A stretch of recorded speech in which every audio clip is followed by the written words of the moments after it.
Hi, I'm Lori Morgan, and you're watching Throwback Country with my buddy, Britt Jones. Woo.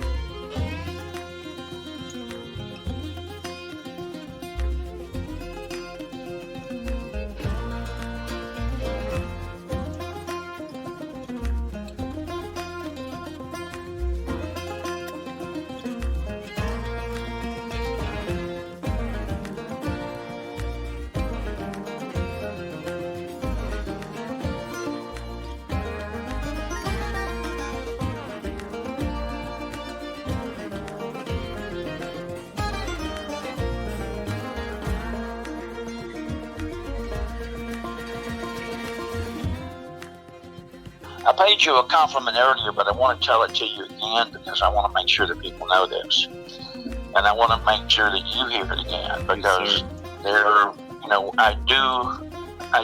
do a lot of interviews, and the true professional people who do interviews are people who have mastered the art of conversation. Because a great interview is just a conversation. And you, my friend, have mastered the art of interview because when talking to you, it's just a conversation. You need to know as well as everybody listening that you are great at what you do.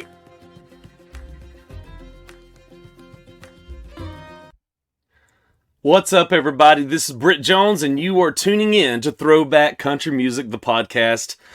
Today, we have an incredible artist, singer-songwriter, Grammy-nominated Deborah Allen. Deborah Allen, you may know her from the late 80s. She had the hit smash single Baby I Lied, among others as well. But she's also written songs for LeAnn Rimes, Brooks and Dunn, Patti Loveless, Tanya Tucker, Conway Twitty, Fleetwood Mac, Diana Ross, just to name, well, several. She is an awesome human being, and I can't wait for you to listen to our chat. Also, if you live in my area, which is Georgia, you know that I love the Anderson Music Hall at the Georgia Mountain Fairgrounds in Hiawassee. We are so excited because they have already announced some of their upcoming events, such as Chris Jansen, Aaron Lewis, Corey Smith, and also my favorites, John Barry and the Frontmen. The Frontmen is Tim Rushlow, formerly of Little Texas, Richie McDonald, formerly of Lone Star, and Larry Stewart of Restless Heart. 3 top-selling bands from the 80s and 90s and early 2000s for Lone Star, but they have a combined 30 number one hits. And they are now in a group called the Frontmen, and they travel the country playing shows of all of their hits combined from those 3 bands. And they also have some new songs out as well. So check them out, the Frontmen, and very special guest John Barry coming up in March. So go to GeorgiaMountainFairgrounds.com for ticket information. Be sure you come to these shows. It's an amazing venue. The sound is incredible. And if you live in anywhere in this area within driving distance, within a 3-hour driving distance or more, you won't regret it. It's a beautiful town. Find you a place to stay. Make it a weekend. But check out GeorgiaMountainFairgrounds.com for all ticket information and dates for all upcoming shows. Also, be sure you check out ThrowbackCountryMusic.com. That's our website. We're also on Facebook, and Instagram is at Britt Jones Music, which is me. And also our YouTube channel is at Throwback Country Music. But if you go to ThrowbackCountryMusic.com, you'll see you'll get access to a lot of our other sites and social media links that we have. Thank you so much. Without further ado, here she is, my buddy, Deborah Allen. Well, there we are. It is working. All right. Good. Oh, well, Deborah Allen, thank you for coming on the show today. I'm so excited to talk to you. I'm so excited to talk to you too. I've been looking forward to it for a long time. Well, good. It's you probably don't remember because you've done so many, but you were on our show back in 2018, or it may have been the first of 2019. But yeah, and I'm still not a whole lot better at high tech than I used to be, but I have a whole lot more fun though. Well, I think you're doing just fine. I had talked to Kay Yeah. Wagner, and she was getting me some stuff on you. And since I last talked to you, I see that. Well, the first thing I wanted to start off. This was from October 25th. Deborah Allen signs with Legacy Recordings to release expanded editions of the RCA albums. The RCA years. The years Yes. when you were on top of the world, Deborah. What's going on Absolutely. with? It was amazing. Well, Baby I Lied was a big pop record that crossed backwards into the country charts. Yep. And so it was on way up the charts on the Billboard charts and the country charts, and also on the AC charts. So it was just everywhere. And it really, truly was the record that opened so many doors for me. Mm-hmm. And it was on the charts from 83 on into 84. In fact, the RCA promotion team and at radio, people were calling it the record that won't go away. And I said, well, hey, that's okay with me. Oh, yeah. So that was really good. Because of that, it was at that time where country music was doing a lot of country crossovers. Mm-hmm. And I was working very closely with Joe Galante at RCA, who was the president in Nashville. Oh, and yeah. he was just so brilliant. In fact, he's the one that came up with the mini LP that I had out when Baby I Lied was out. He was going, man, this record's taking off. We need to get something out there. So we did a mini LP. And that was a great idea. And he and I chose all the songs for my Let Me Be the First album. Oh. Mm-hmm. Which that album was actually the very first totally digital album that was recorded and released out of Nashville. They were doing it out of LA and New York, but no one had done it yet in Nashville. So I was very excited about that. And because of that record, I guess somehow that this is kind of a funny story, okay? Yeah. But I went up to New York because I was getting my picture made for People magazine and a couple of other really fun things. It was so much fun. And while I was there, I went to dinner one night. John Ford, who's the president of New York, the New York label, he said, well, I'd like to take you to dinner. And I thought, well, okay, that's awfully nice of him to offer. So we go have dinner. And while he was there, he was going, I love this new album. I said, thank you. He said, how would you feel about being on the pop roster? I said, well, Joe and I chose all of these songs in hopes that they would cross over from country into the pop field. Mm-hmm. I said, and I think Joe would like it. I would be interested. I said, but I need to speak with Joe first. And he goes, that's all right. It's already taken care of. When he said that, I should have just been jumping for joy, I guess. But there was a part of me that just felt like the blood had just been dripped out of my body, because I felt like maybe the powers that be, the upper echelon, had discussed me and my career and made a decision without me. It sort of felt like being traded like a baseball card, So, but you know what? I decided, well, I can run from this, or I can go forward with it. And so I did. I just, I embraced it. And of course, I love the Let Me Be the First album, because I really do have fond memories of Joe and I going through the songs together. And Heartache and a Half did really great. It was like flying up the charts, and it was number one in all the regions in sales and everything. So I was surprised when I got switched over. But the next album that I did was with the LA office, and it was called, well, it wound up being called Telepathy. It was going to be called You Can't Say No, but while I was at Sunset Sound Recording Studio recording the new album with Greg Matheson was producing it, I met Prince, because he was in the same studio. That's where we met, but we just briefly met. We didn't spend a lot of time together. I can tell you, I'll go into more detail with you about it if you want me to. But the basic outcome was that while I was recording that album, there was this big executive changeover. So suddenly the person that I was working with there, his name was Paul Atkinson. He was the lead guitar player of the Zombies. I don't know if you remember the Zombies. From the Do you remember 70s? them? Anyway, I guess Were they from the 70s, or is that?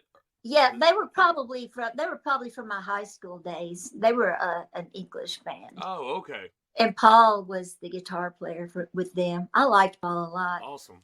But he went to EMI, and then Don Grierson came to. I don't know if it wasn't Don Grierson. I forgot who it was. The new executives came in, a new batch of people. I went through a couple of executive changeovers, so they came to the studio one night to listen to my music and see if I was going to be an artist that they wanted to continue to work with. Right. So I was in there all decked out, in my best outfit for meeting somebody new. And I don't know, it just started kind of feeling a little claustrophobic to me. And because they were judging me basically. Yeah. So I said, I'll be right back. I'm going to go get me a cup of coffee. So I go across the basketball court. See, Sunset Sound is like a compound. It's built around the basketball court. Yeah. So I go across the basketball court into the office to the ladies' room. And then I come back out and I grab me some coffee. And I'm standing there, and lo and behold, there's Prince again. I'd already met him once, but there's Prince, and he's shooting hoops at the basketball court. Oh, wow. And I'm standing there with my coffee, and I'm going, oh, that's a good one. Oh, shoot. Oh, no, that's a good one. Then he dribbles the ball back there beside me. And he had on like a pink silk bell bottoms with pink silk platform boots and pink silk matching shirt with gold pinstripes. It all had gold pinstripes. He comes back there beside me, and I said, I like your outfit. And I had on this yellow suede jacket that had been splattered with silver and black paint. My hair was really pooped up, jacked up, And I said, I like your outfit. And he goes, likewise. That's all he said to me. And I said, well, I better go. So I went back in. When I went back in the studio, the executive said, we really like what you got going here. He goes, with a couple more, if add a couple more new things to what you've got going. And they said, we think we can run with this. And I go, okay. So I get on the plane, I fly back to Nashville because I love Nashville. Yeah. I'm from Memphis, and I've lived in Nashville since I was 18 as my permanent residence. And I just love Nashville. So I flew back to Nashville. I was sitting in my kitchen, and I was like, God, please just tell me what to do. And all of a sudden said, well, you met the genius of our time. You met Prince. I went, you're right. So I got out a piece of paper and I wrote him a letter. And I said, dear Prince, I said, my name is Deborah Allen. We met briefly at Sunset Sound on the basketball court. RCA had an executive changeover, and they've listened to my new project, and they feel that they can run with it if I record another couple of songs.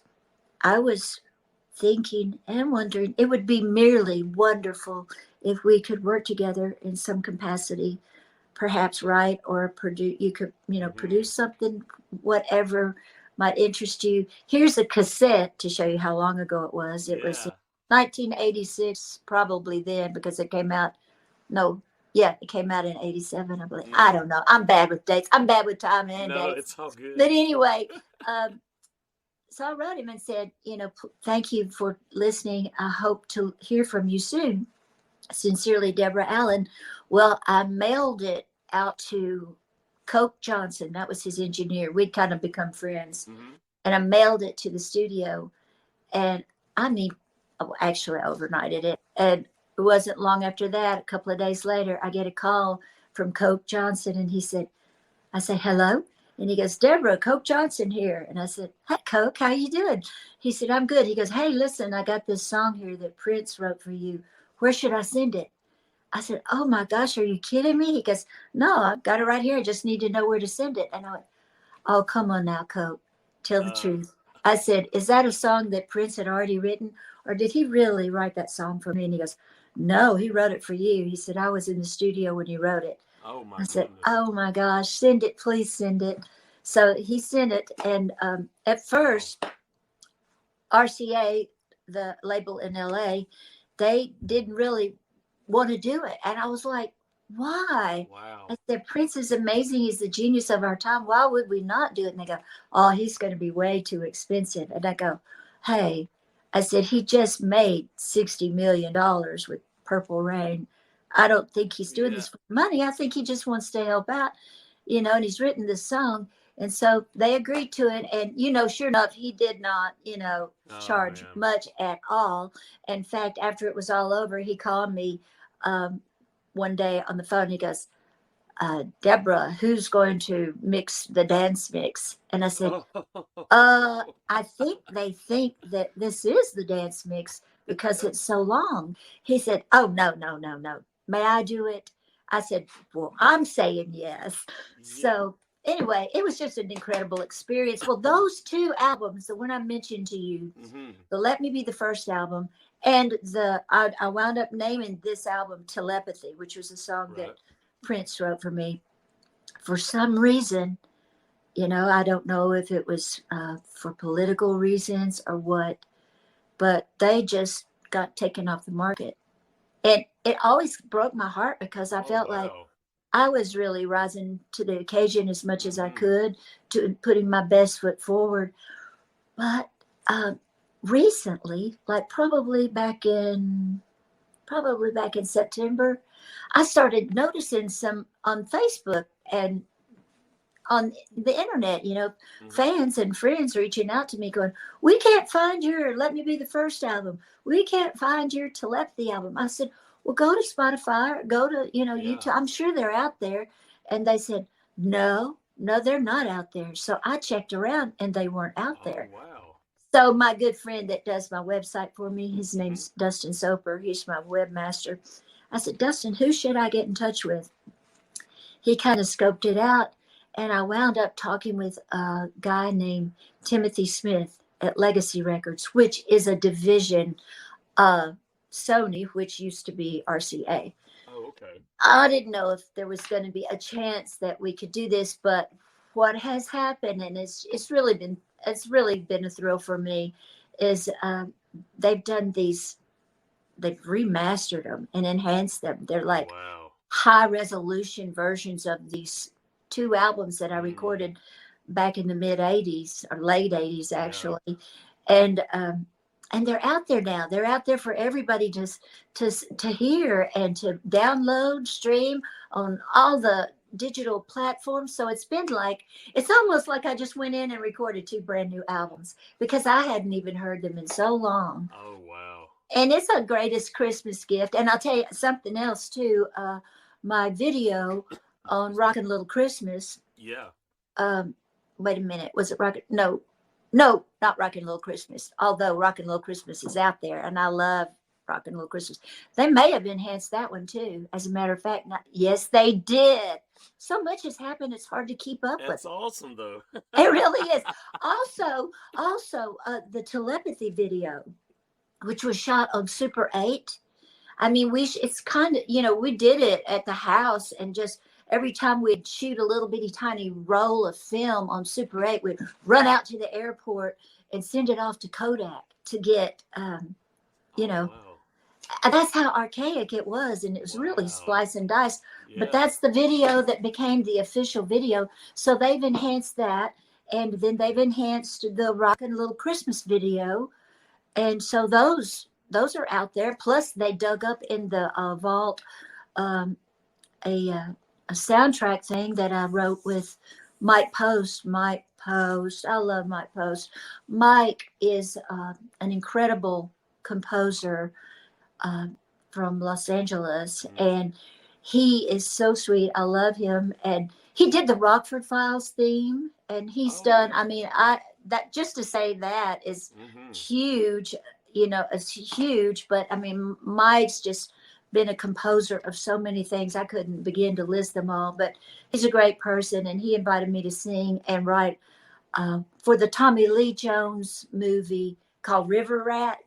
Oh, So okay. I hadn't been able to find that either. And they had put that, on some of the expanded versions. We even have the dance track now, the one that Prince um, uh, mixed, Right. offered to mix, and it's out there too. So, hey, hold on 1 second. Hey, guess what? I just happen to have a copy. I set this out here because I thought somebody's going to talk to me about this, and I want to have it. Okay, That's so awesome. this is the Let Me Be the First album. Oh yeah.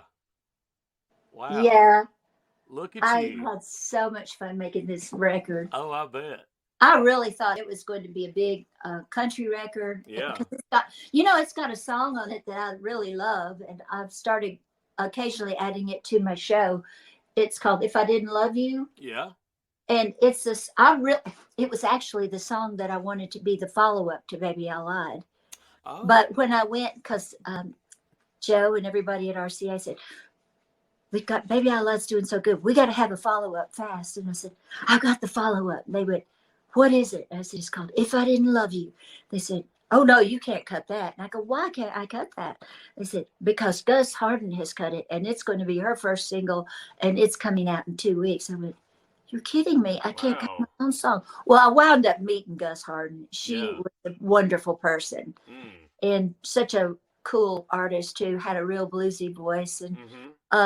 And then throughout the years, other artists have recorded it, like Nicolette Larson, Tanya Tucker, Juice Newton, and Lori Morgan, and of all things, also Conway Twitty cut it. Oh And wow. so then I also cut it on this album. So That's it cool. turned out okay. I was a little stunned at first that I didn't get to cut it, but in a way, Right. I'm Yeah. kind of glad it worked out that way Yeah. because it's such a compliment to have them record my songs. Oh, no doubt, Deborah. Lori was on the show a couple weeks ago, and I she love talked Lori. about Joe Galante. Yes, Because Joe. yeah. Joe is a genius. There's no doubt about it. And to have him in your corner on RCA Records is a big, big deal. And he was in my corner for much of my tenure there. Yeah. I love Joe.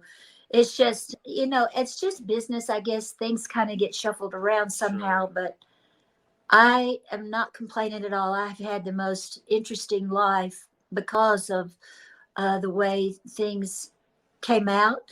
I mean, I would have never met Prince. And I just want to say to all of your listeners, you could not find a nicer person.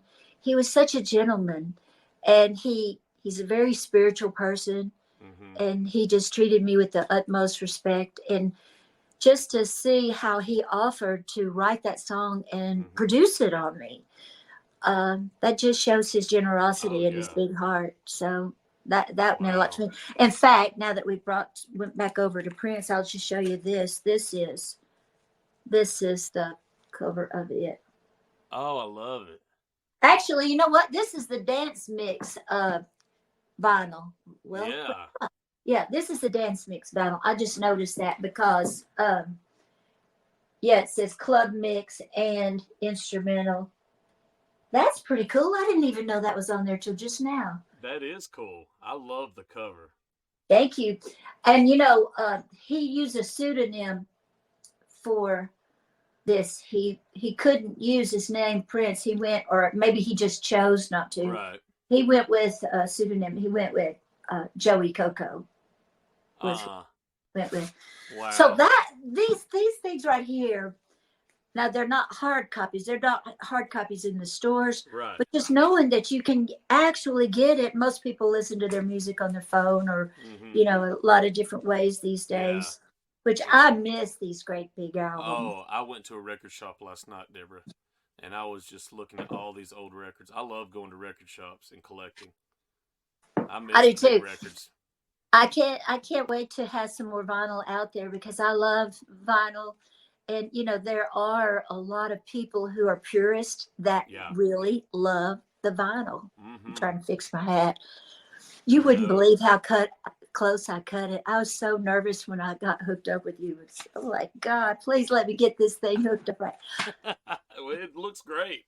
Thank you. Everything go. Is that your studio you're in? This Or is is that? like I just have a little setup in here Oh, okay. to be able to visit with people Yeah. online. It's like at my house. It's a little parlor in the front Mm-hmm. portion of my That's home. nice. I like that. So, Um, what? what? What were you gonna say? What? I was going to ask you about, but if you're continuing, keep going. I love hearing you tell stories. What were you about? Was you about to say something? Were you gonna ask me a question? Yeah, I was going to ask you about some songwriting. I'm always fascinated to hear um, the art of it. You know, just the or do you write much anymore, or is it kind of just whenever it hits you, just jot down or? I do. I'm constantly writing down ideas, and I Okay. always am so upset at myself if I don't take the time to write it down. Yeah. Because you know, if you don't, you're gonna Hmm. forget it. Oh So, yeah. but I'm pretty good about writing down my ideas, and I'm pretty good about taking the time to sit down and write. And this past year, I put out another brand new album with all Hmm. original songs in it, and I just happen to have a copy of it Oh too. yeah. You want to I, see it? oh Here it yeah. is. Now it's a CD. It's not a vinyl. Yep. I would like for it to be a vinyl, but this album is called uh, "The Art of Dreaming Yeah. is Believing," which has kind of been my philosophy for a long time. Hmm. I don't know really, to be honest with you, what's given me the courage to do some of the things that I've done. To interact with certain people along the my way in life, but I just feel like life is an adventure, and God puts us in these places for a Yeah. reason. Hmm. So this album is called "The Art of Dreaming Hmm. is Believing," and the way it happened was, I have, to be honest with you, I've got so many songs. I could never record all of them, but I have recorded a lot of them, but that Hmm. haven't been out. Right. So I had started doing a little series, and I still may jump back on that at some point. But it was a series of recordings I'd done, and I was calling it. They were little EPs on the internet, and I called it "The Best You've Never Heard" from Deborah Mm. Allen. I love that. Yeah, and so I had it out there. I was doing some TV shows and different things to promote it, and my friend Chuck Rhodes, who worked with me when I was on Giant Records, when I had Rock Me Out and Hmm. all that. He was one of the promotion people that I met, and we traveled the country just promoting. And he called me up and he said, "Hey, I saw you on the show the other night." He goes, "What's going on with these EPs that you've got going on?" I said, "Oh, well, I've just got so many songs and I just want people to hear them." And he goes, "Well, hey, I'm at."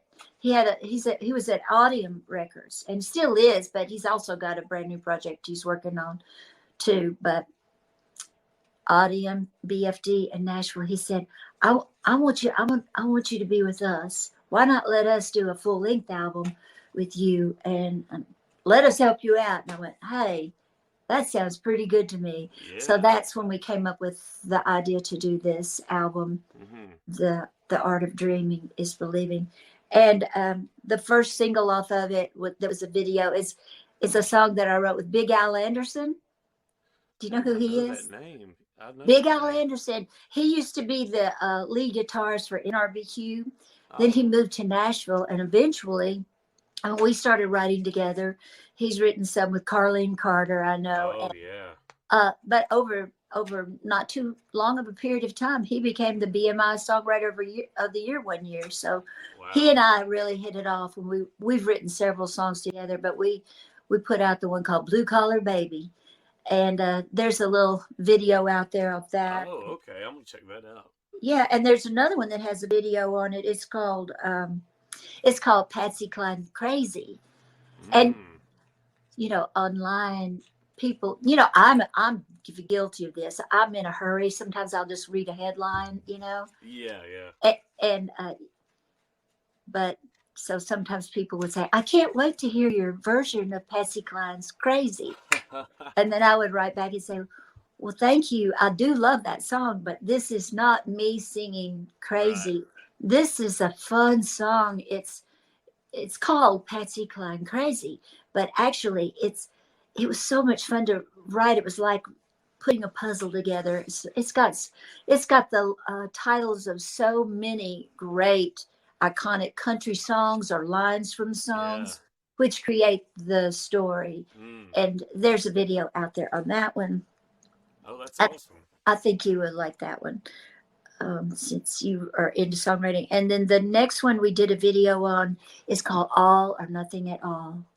It's a Mm. big, elegant, big country ballad, but it's a really fun song to sing. I really love it. It's called All or Nothing at All. And uh, my good friend Ray Stevens, Mm. he said, "Why don't you come over here to my studio and shoot part of your video here?" I mean, that's just how Yes. sweet Ray is. Oh. And if any of your listeners have never been to Cabaret, which is his nightclub, you Oh, should check I it. know what you're talking about. I've never been to it. You've got to go. Oh my Oh gosh, my you'll laugh gosh. so hard your face will hurt. Where's that at? It's in Nashville. It's It in is? West Okay. Nashville. Okay. And yeah, it's on River Road. It's Okay. right off of Charlotte and kind of in West Nashville. Oh, up on a hill. I mean, it's a wonderful building. He designed it where he could have a studio and his offices and the showroom. Everything is there. They've got it all wired up to do live shows there. In fact, I did a Larry's Country Diner from there one time, and it's Oh, just a beautiful yeah. place. But you should go see Ray. Oh, I He want to. he's still singing as great as ever, and he's funny as ever, and he's written the classic song "Everything Is Beautiful," and then Oh, of course. Yes. his Oh, funny stuff too. he's a legend, no doubt about it. So there's some of my favorite songs on this album here. One is called "Someone Like You," and like I said, I'm involved in writing on all of these. One Mm. I love called "Memphis Rendezvous" because I'm from Memphis, Yeah. and "Run Baby Run," and "Lion Lips" is kind of fun song. That'd be a fun video to do. But one of my favorite songs it's a very sultry, kind of a Delta love song called "Shameless Love," Mm-hmm. and then I really love another one called "Someone Like You."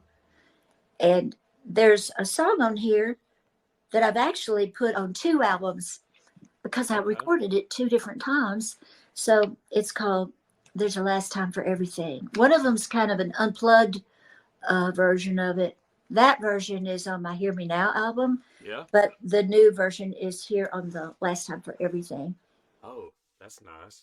So, I mean, I always sing that song at my show these days because it seems to touch people in a very deep way. Mm-hmm. And I've noticed that after my show, when I sing that song, that people will come up and open their hearts to me about something personal in their life. Yeah. And I love that because it gives me a chance to really get to know, friends that come to my Yeah. show. Oh, wow. Did you do another show this year at the Franklin Theater? Let's see. Yeah, I did. Yeah. I did.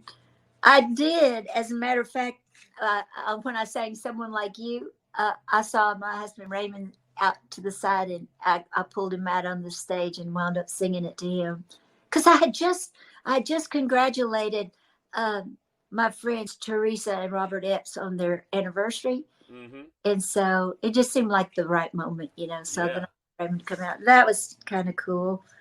We'll probably have some video footage of that we can put together at some point. Yeah.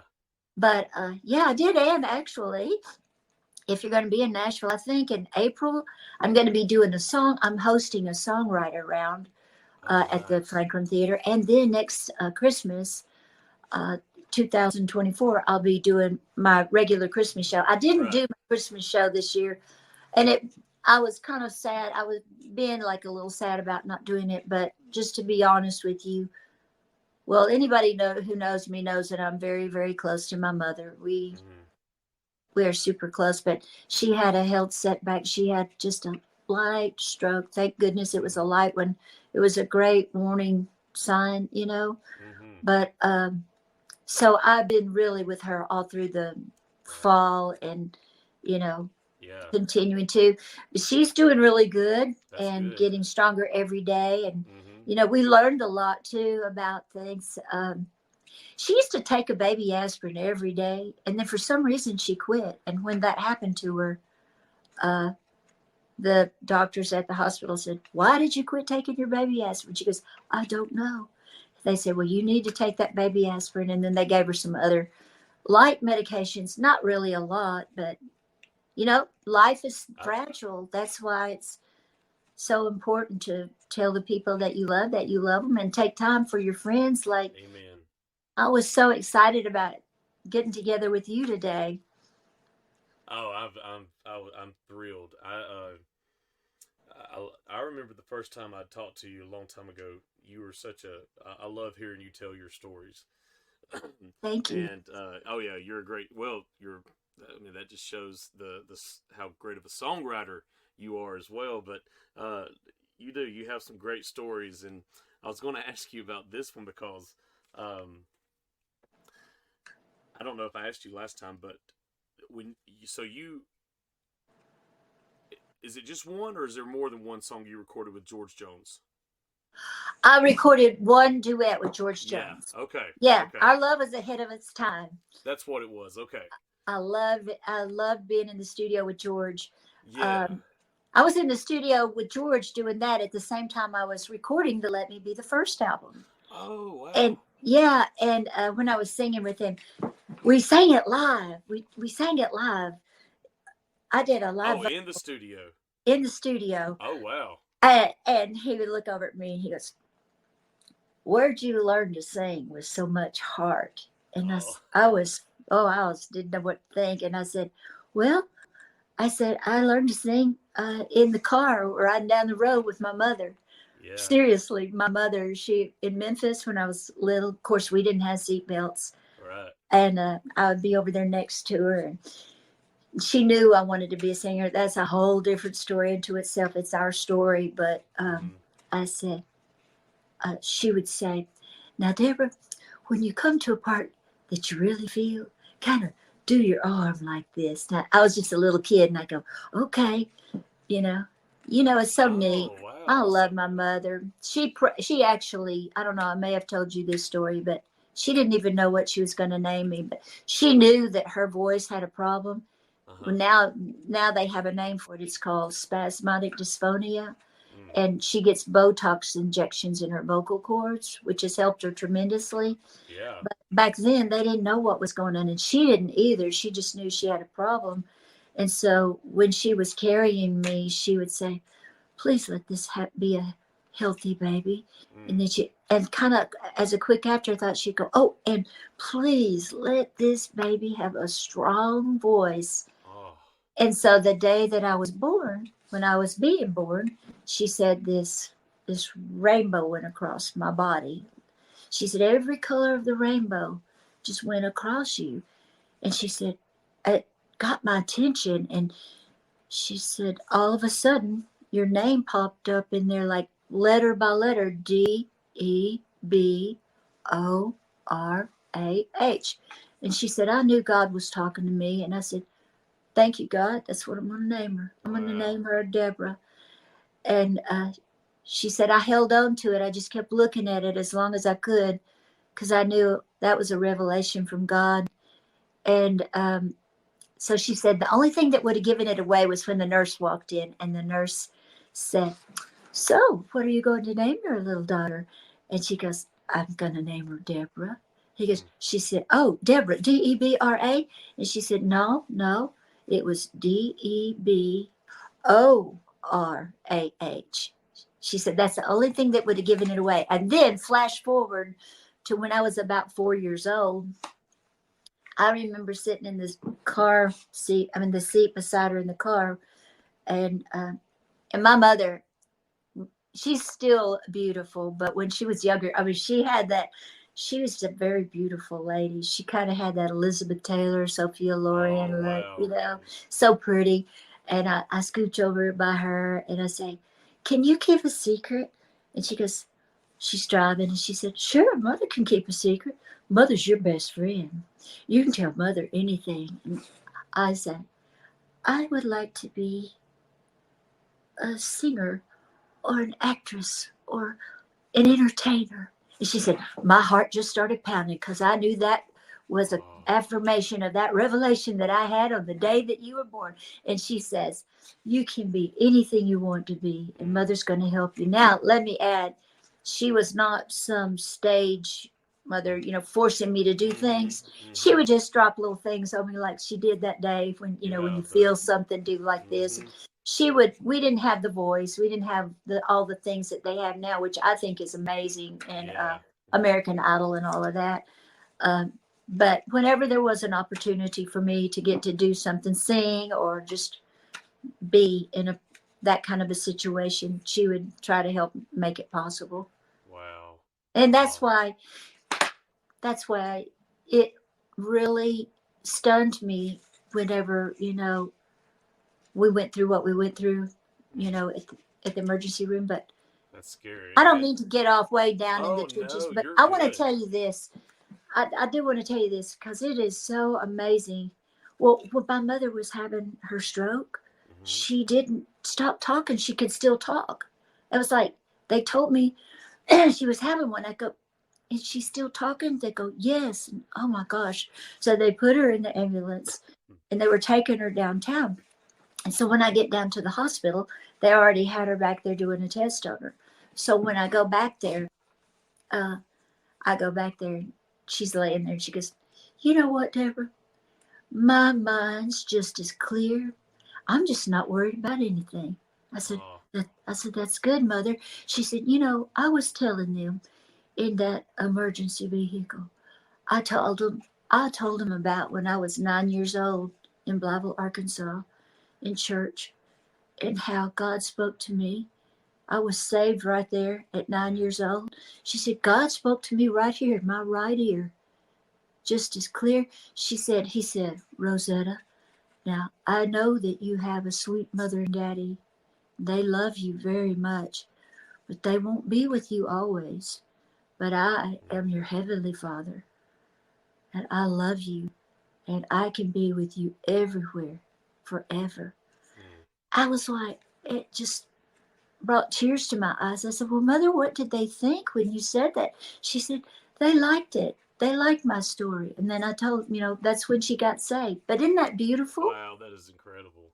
Oh, it sends cold chills on me. Hmm. She's a Mm-mm-mm. pretty special lady and been my best friend. And, she, I don't worry too much about age. I just worry about, I just enjoy living life. But I'll Right. tell you right now, my mother's 98.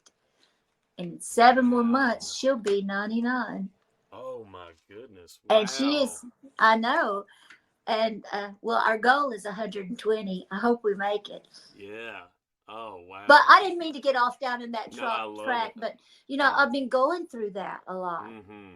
recently. And I've been spending all my time with her. Yeah. That's why I'm saying, I guess thinking about the Christmas show, I really Mm-hmm. missed doing it because it's sort of a thing I do every year. If nowhere else, I'll wind up doing one at the Franklin Theater. Yeah. But I did miss it. But on the other hand, I wouldn't have missed a moment Mm-mm. of being with my mother because she's always got these really wonderful, insightful things that she says. And I don't even think she knows she's saying it until it comes out. It's really incredible. That is incredible. And for her to be so still sharp, She is. you know, Yeah. that's wonderful. She pays all of her bills. She said, I like auto draft. I mean, I like auto payments. I said, me too. She does that. And if I go run an errand for her, and come back, she goes, did you bring the receipt? I go, I sure did. It's right here. She's really cool. I love her. Oh, Oh, did I ever tell you? I probably told you this story that she and my daddy actually designed and upholstered Elvis, the interior of Elvis's first tour bus. I had to have told you that. no. No, I I did? don't. No, I want to hear this. Okay, well, we're from Memphis, Yeah. and we used to pass by Graceland all the time, and we'd see Elvis up there, riding horses with his friends, or you know, in the go-karts, or the gates would be open. We'd be like, Yeah. oh, I wonder who's there. And so Elvis was in our midst all the time. In fact, one time we were out water skiing at McKellar Lake, and my mother said, "Look over there on that sandbar. That's Elvis over there with that old Ann Margaret." Now, if my mother loves you, she'll put an O in front of your name. Uh-huh. Like she loves Delbert McClinton. We used to always dance to "Giving It Up for Your Love." Yeah. And she said, "I love that old Delbert McClinton." You know, we just keep Oh, dancing. yeah. We had so much fun. But anyway, Oh, my that's parents had an automobile upholstery shop. It was Mhm. Leon Thurman's automobile upholstery shop. And my mother was always there helping in every way she could. She was a seamstress and she was a designer. And I guess word got around. In fact, it was George Klein, my buddy, George Klein, who, of course, we became buddies later on. But um, he told Elvis, he said, "Elvis," actually, he said, "E, let me tell you, you need to take that bus down there to Leon Thurman's. They do great work. They do custom work. You need to let them do your new bus." And so he did, but the Memphis Mafia brought the bus down to the shop. And my daddy was like, it's kind of fun for the first couple of days to have them around, but he went over to him and said, "Y'all gonna have to quit hanging out here. Y'all causing too much of a commotion. I can't get anything done." But they kept hanging around. He goes, "I'm gonna take this bus out of here." And so they kept hanging around. So he brought it out to the house. And my sister Judy and I camped out in it. I think I was about 3 years old or something like Yeah. that. And we ate all of his ice cubes in the bus. And then we saw some little matchboxes, and we we kept a couple for souvenirs. I wish I still had it. Oh, But man. let me just tell you, back in the back where the stateroom was, Yeah. where the Elvis's bed was, well, the whole thing was done in royal blue, trimmed in gold, and back there was royal blue velvet bedspread, and then my mother made this great big beautiful medallion, gold medallion in the center with cursive letters EP, and it was just stunning. Yeah, Wow. yeah. My sister and I camped out in there, and a lot of That's times I said, awesome. you know, yes, I've slept in Elvis's bed, but Yeah. I was 3 years old. He wasn't there, so it doesn't really count. Uh, I love hearing that story. That's so cool. Yeah, so we've always loved Elvis. And then, like I told you, George Klein and I, who was Mm-hmm. one of Elvis's best friends, and he went to high school with him. And George Klein was a very iconic DJ, helped break some of his records along with Dewey Phillips in Memphis. But George had his own TV show, which was kind of like the local version of Bandstand Yeah. and American Bandstand, which I got to do also with Dick Clark. That But is awesome, by the way. yeah, I love Dick Clark. I did that 2 or 3 times. And so, but George, as soon as he had that TV show, and so as soon as I turned 16, I jumped in my car and well, because my parents were in the car business. So when I was 16, I got a car. It was a lime green Barracuda with a white vinyl top and white interior. Oh, wow. It was so beautiful, and it Oh. had 5 speakers in it and a cassette player. Oh, it was Oh, fun, and it had a luggage rack on the back. It that's wasn't awesome. one. It wasn't like a 340 or anything real fast. It was a Yeah. 318, but it was plenty fast enough for Mm. me. So Oh, I get yeah. in my car and I drive over to WHBQ, which was where he did the show, and I auditioned and I got the show to be a WHBQD, and we would dance and go, like say, "We'll be right back" and stuff like that. Yeah. But I told George I was my dream to sing. I was enjoying his show and that I was thinking about moving to Nashville. Mm. And he really encouraged me. He said, "I think you should do it, Deb. I think you should. I think you should go." And I did. And I never looked back. I go back, but I never look back on that decision. In fact, Wow. really, to be honest with you, good or bad, you doesn't do a whole lot to look back. Mm-hmm. It's always good to Mm-hmm. look forward. Exactly. Exactly. I love that what you just said. That when you were speaking, that reminded me of so being on that TV show. Did that kind of give you even more of to I want to be an entertainer. I want to pursue Yes, it did. Well, first of all, it gave me a lot of experience, you know. that. Uh, and then also at that time, there was a local girl. Her name was Sherry Grooves, and she was a singer. And she had long black hair, almost as long as Crystal Gale's. Oh And wow. about every other weekend, they would feature her, you know, on a song. And I remember, because I was a lot younger than her, you know, Mm. she was probably in her 20s and I was 16. But I would just go, I want to be doing what she's doing. I want to be singing. So it Mm. just kept on, you know, propelling me.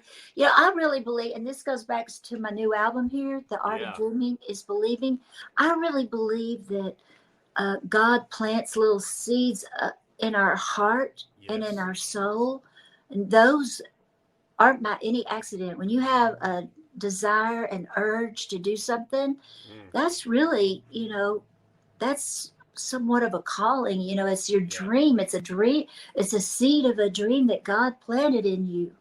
And so, you know, if you feel that about anything, you know, just start watering those seeds. And the next thing you know, Yeah. you know, 40 years will go by and you will have grown a great, great big tree of Right. dreams. It's Oh. an amazing thing. Oh. Man. I love that. You're so inspiring, Deborah. Well, thank you. Well, you are too. I don't know. I guess, you know, even though we don't visit a lot, we visited before, and Yeah. I just feel so at home with you. And I was so looking forward to talking with you today. Um. That is so encouraging for you to say that because the Lori told me that. Um. Actually, Lori told me that. Jesse told me that. You know Jesse, her son. Yeah. And Mark Miller told me that last week. The same thing Wow. that you're saying, and it just Wow. Well, that's encouraging to me because I wanted to create a space for my love of 80s and 90s icons and legends of country music, and I just want people to know that these artists, including you, y'all are still making music. You're still out there. Just because radio, is what it is. I want a place where I will honor and just lift up people like Deborah Allen, Lori Morgan, Mark Mill. That's my whole desire about this podcast. I want it to be just straight up good old conversations, like you're having today. And well, you know what? That means the world to me, and I know it means the world to them too, because it has become our life, and to know that people are still enjoying the work that we've done and the mm-hmm. work that we're doing. I saw Lori. Well, Lori recorded another one of my songs. Let's see. Oh, she cut If I Didn't Love You. I told you that. Yeah.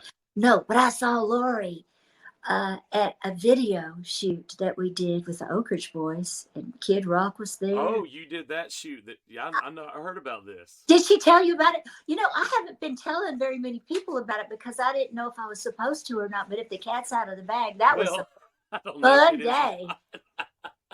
She got really sick after that, though. No. Yeah, What happened? she got let's see, she had to cancel her show here in Georgia. Oh no. So I think she thinks it was the flu, but it's the only thing that she could think of is may have happened there on set, but she was out for a couple of weeks. That's sad. Well, we had so much fun that day. She Yeah. and I had so much fun, and there were a lot of people there. Holly Williams was there, Hank Jr.'s Oh yeah. daughter, and oh my gosh, oh, Zach Williams. That's the first time I met Zach Oh Williams. yeah. He's so wonderful. I love him. He's And great. T. Graham Brown was there, I and love T. Larry Graham. Gatlin was there. Just a Oh lot of goodness. fun people, you I know. feel like y'all had a lot of fun that day. We did. We did it. So, We did it at John Rich's club. oh John yeah. Rich and Big Kitty were there. Yeah. So much fun. That is so cool. Did you say Kid Rock was there? He was. Oh, that's awesome. He That's was really smoking cool. a cigar. Yeah. Oh, that is so cool. And I wanted to also ask you about this. Let's see. You got inducted this year because I am familiar with the Josie Music Awards, Mm, and I saw that you were in a Lifetime Achievement. I was. That's That's pretty another cool. thing. I couldn't have gone out and you know, what's the word when people, you know, want to get something, they not solicit for it, but whatever.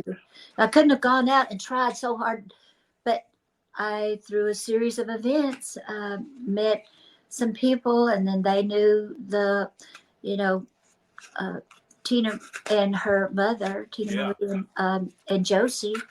And then the next thing I know, they called me up and asked if I would like to be a part of the show. And then the way they presented it, you know, as being the Lifetime Career Achievement Award, that was phenomenal. At the That was, Opry House, right? it was at the Opry Yeah. House. Mm-hmm. Yep. And it was incredible. Yeah, William Lee Golden and Rusty and Chris were there, and a lot of my friends were there. Where did you perform? Did you sing that night as well? I did. I sang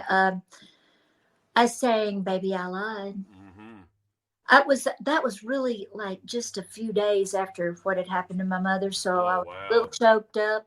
Mm-hmm. But my sister came and stayed at the hospital so I could get away for a few hours. I literally just I got away for a few hours. I left my mother's hospital room, went to the Opry House, did my sound check, did the show, and right afterwards, you know, went back up to the good old blue leather recliner. There you go. But you know what? It was all so amazing. It was surreal, you know. But seeing everybody and the way that it was presented was so moving. I wasn't expecting it to be like that. It was just, they went way above and beyond to, you know, to be sweet, good to me. And I'll never forget it. The Lord knew you needed a few hour break. Yeah. He Yeah. blessed you with that, you know. Yes, that's true. And I met a lot of great new friends. Saw some great new artists too that I Oh, really really? enjoyed meeting. I Okay. did. Sure That's did. awesome. That's really cool. And I can tell by the way you talk, your faith plays an important role in your life, doesn't it? It does. You know, every day, I mean, just walking throughout the day, you know, Mm-hmm. I'm always talking, Yeah. especially if something comes up that I'm going, not sure that I'm going to be able to do. I'm just going, Lord Jesus, God help me. Oh, And yeah. God will help me. He always does. And then the next thing you know, and I'm telling you, for people who need encouragement too, you know what? I'm telling you right now, there's always something good coming. You know, this business now, sometimes people have it and it goes straight up the hill. But Yeah. even for the most, you know, the biggest artists, and maybe even more so, you know, it can be like a roller coaster ride. And those dips on that roller coaster ride, since we feel so much when we're riding and performing, you know, the dips, you feel it really strongly, and it can really hurt, can disappoint you. And, you know, and someone would say, have you ever thought about giving up? I said, no, that'd be just like a slap in the face to God, because I wouldn't have been able to even think of doing this without what he planted in my heart, you Right. know. Yeah. And so just never give up. My advice is never give up. You know, don't give up, because you know, the phone's going to ring, and the next day or two, probably the next morning, you're going, wow, I'm so glad I'm here, you know, to experience whatever's coming next for me. And I it's love whatever that. it is. Yeah, it's going to be Yeah. great. That you remind me so much of Dolly Parton. Just your eloquent words, your encouragement, your stories. Y'all have Thank you. such a. I mean, I do.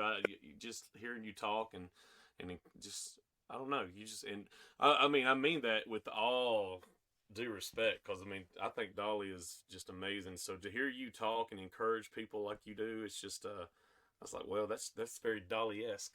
Well, thank you. I mean, you know what? I am very inspired by Dolly too, you know, and it's so funny. I, at times throughout my life, they'll go, you sound like Dolly, or, you know, you see, you know, it's not intentional at all. Yeah. I think we are kindred spirits for sure. And every Oh, I'm time, not the first person that's told you that. no, Oh my gosh. Okay, you're the that's first awesome. person, you know what? You might be one of the first people who's ever said something about my spirit like that. But I was talking about more so the sound of my voice, because Oh, in my okay. head, in my head, I don't sound See, like. yeah, to me, you have a. I can see that, but you're very distinctive. You know, you have a distinctive voice. I thought you stood apart from the rest of the roster. You know, when you had baby I lie. Yeah, I think you have a very beautiful, distinctive, unique voice, Deborah. thank you, thank you. I appreciate that. But anytime someone does draw any comparisons Yeah. to me, about me to Dolly, I always take it as a compliment Oh because yeah. I love Dolly. You know, and I'm so excited and happy for her this year. You know, she's She's had a just big year. keeps expanding and doing great things, and is beautiful and kind and sweet as ever. So, Looks and great in a cheerleader outfit. I saw that. I Oh saw my that. I didn't goodness. get to see the thing, but I saw it online when I Yeah. was Yeah. trolling around, not That's trolling, scrolling around, scrolling around. That's what Lori she was talking about Dolly too. She said if you don't look up to Dolly as a female in this business, then something's wrong with you. Exactly. Yeah, because I mean, like I was saying, it doesn't matter how big you are in this Hmm. life. Uh, you know, you're always going to come up, and sometimes probably more so, come up against things that will try to knock you down or drag you down. But Hmm. you just can't let it, because you know you just got to remember your purpose and keep Yeah. moving forward, and remember that God did all that for you for the good, and you just got to keep going for it. Amen. Um, we are going to be when this episode drops, Deborah. We are going to promote everything that we've talked about. Thank you. We do that for all of our guests, and that's like I said, that's my passion is to lift up the icons and legends from the decades that made country music golden, in my opinion. And Well, you're part of it. You're part well, of it, you're an Deborah. angel. You're an angel to devote your life to that, I love it. because you're making a lot of artists happy, and hopefully you're making a lot of country music lovers and music lovers happy too through what you're doing. And I just want to tell you thank you so much for doing that. And you probably don't even realize how special you are, but you're like an angel. Oh my You goodness, are. you're sweet.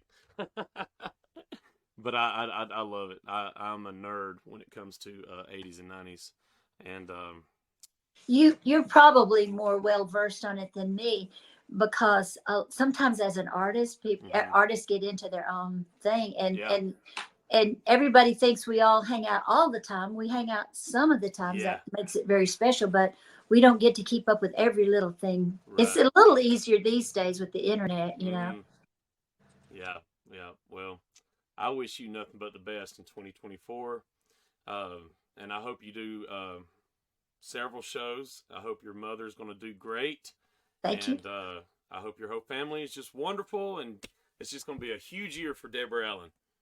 Oh, thank you, Brett. I appreciate that so much. I wish the same back to you. And if you were here, I'd be giving you a big hug.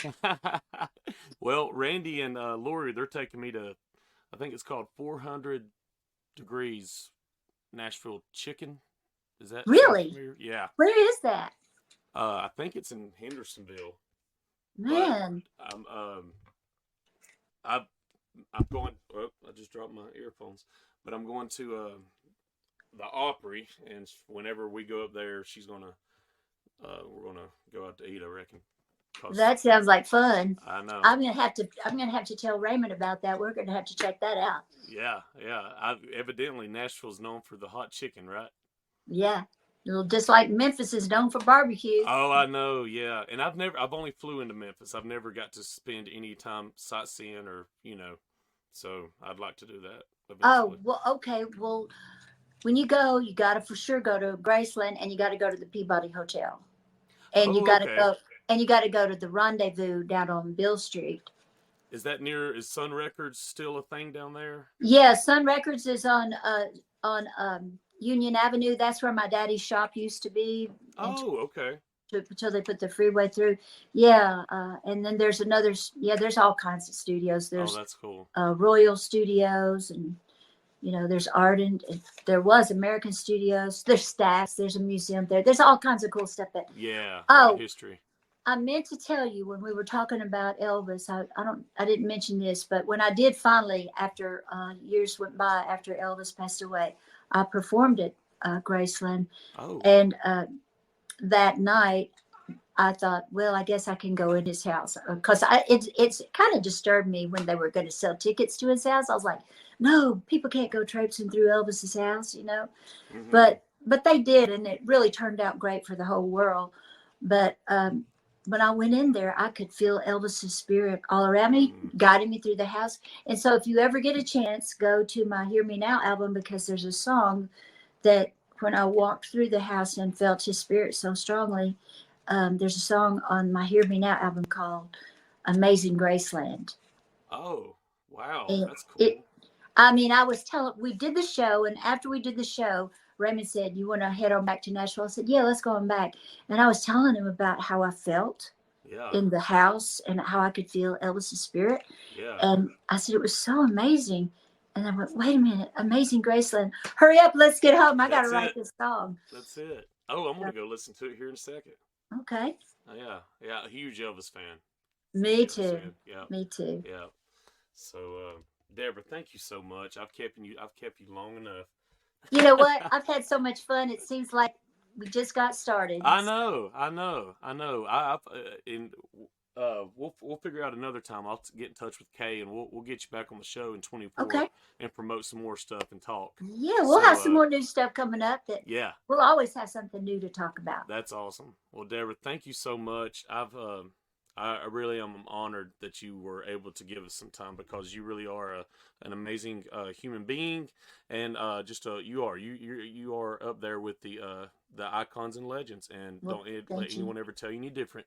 Thank you so much, Brett. I appreciate it, and I love you too. All right, you take care. Okay. Bye-bye. Mwah. Mwah.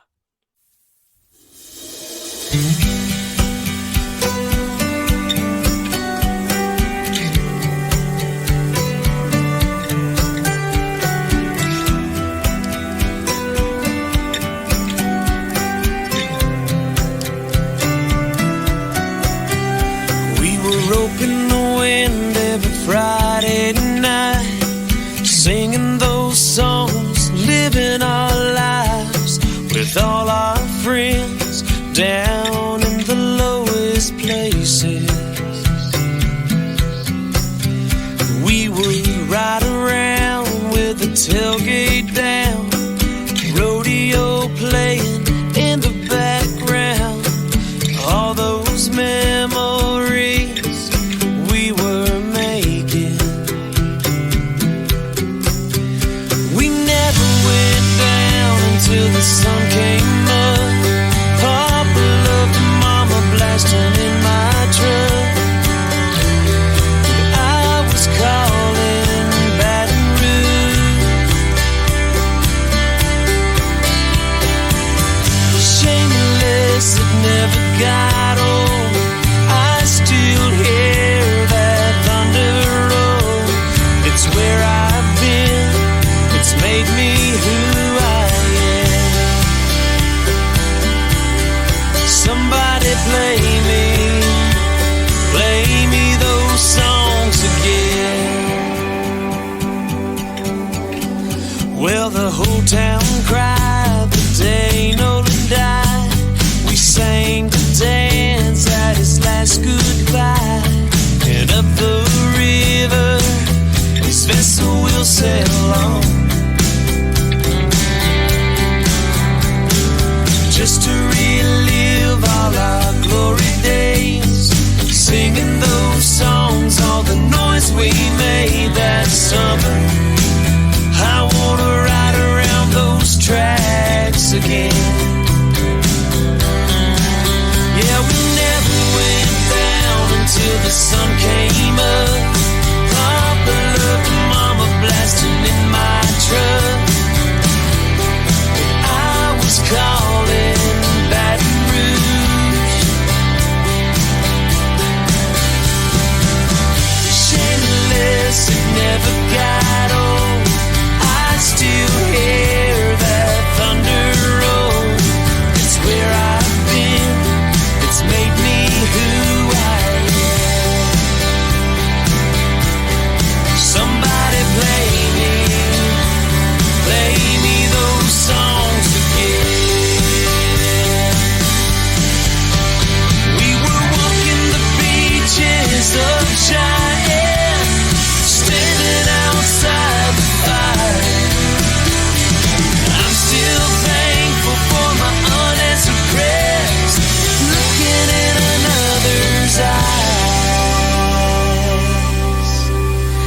we ain't going down until the sun comes up.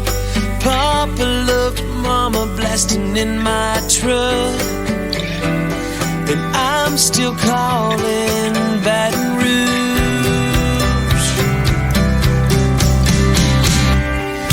Shameless, it'll never get old. I still hear that thunder roll. It's where I've been, it's made me who I am. Somebody play me those songs again. If tomorrow never comes, I wonder what she's doing now.